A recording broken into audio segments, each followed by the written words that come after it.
So yan guys, may tuturo ako sa inyong napakalupit na tricks. So tricks to guys kung paano palakasin, gawing stable para hindi na maglag ang ating internet connection, mapa mobile data man or wifi. So napaka-effective dito guys once na compatible sa ating cellphone. Kaya make sure lang na panoorin nyo yung video hanggang matapos para malaman nyo kung paano gawin at kung ano yung application na ituturo ko sa inyo. So ang una natin gagawin, pumunta lang tayo sa Play Store. Click lang natin tong Play Store.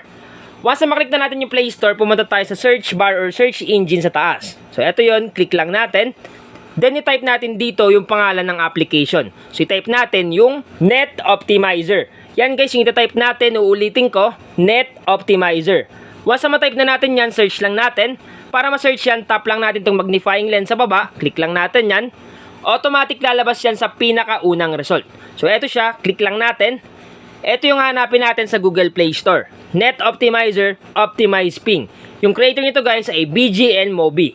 Kung makita nyo guys, mayroon na siyang 5 million plus downloads. So napakarami na talaga yung nagda-download sa kanya. At kung makita nyo guys yung ratings niya, meron na siyang 4.6 ratings and stars. Ibig sabihin lang talaga, legit na legit yung application kasi marami nagre-rate sa kanya.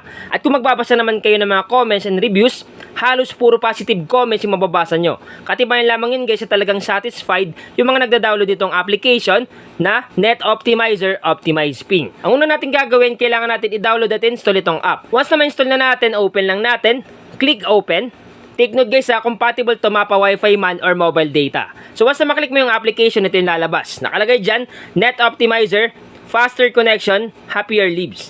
Ngayon guys, ang gagawin natin, click lang natin itong get started para makapunta tayo sa loob ng application. So click lang natin to. Once na maklik mo yan, may lalabas dyan. So basahin nyo yan guys para alam nyo kung ano yung pinapasok nyong app. Pero kung tinatamad kayo, walang problema. Tap lang natin itong agree to all.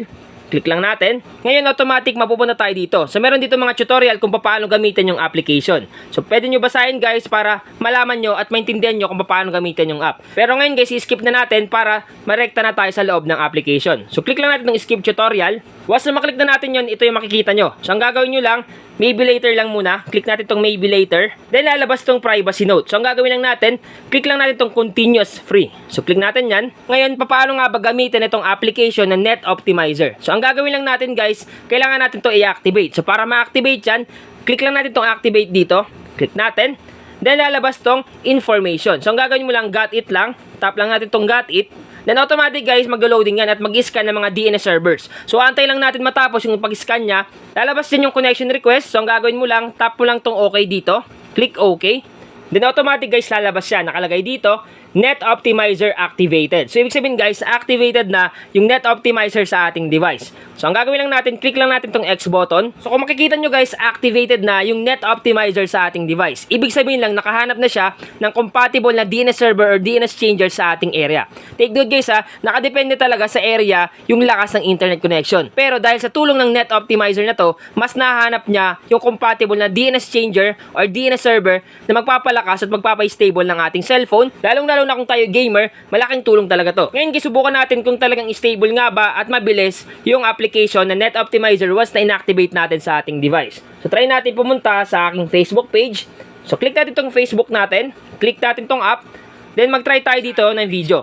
So kung makita nyo guys, pag swipe mo pa lang, naglo-loading kagad yung video.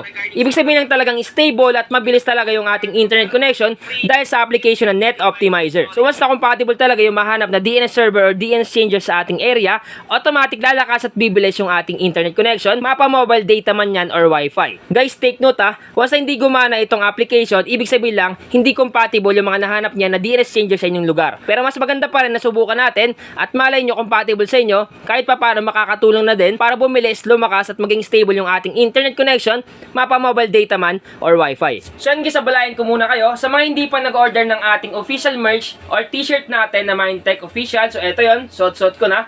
Sa mga hindi pa nag-order guys, mag-order na kayo kasi nga, konti lang to. So limited lang yung paggawa natin kasi yun lang yung kasya sa budget natin. Guys, promise maganda yung kanyang tela. Cotton siya, presko sa pakiramdam kahit tag-init. At syempre guys, yung print niya is vinyl. Vinyl print siya, talagang matibay kahit labhan mo siya, ibabad, hindi siya kagad tutuklap. So ganun kalupit itong ating t-shirt. So napakasimple lang mag-order nito guys. Pumunta lang kayo sa inyong Shopee app, click nyo yung search doon, ilagay nyo doon yung Mindtech Official. Automatic lalabas na yung ating merch. Doon na kayo mag-order guys.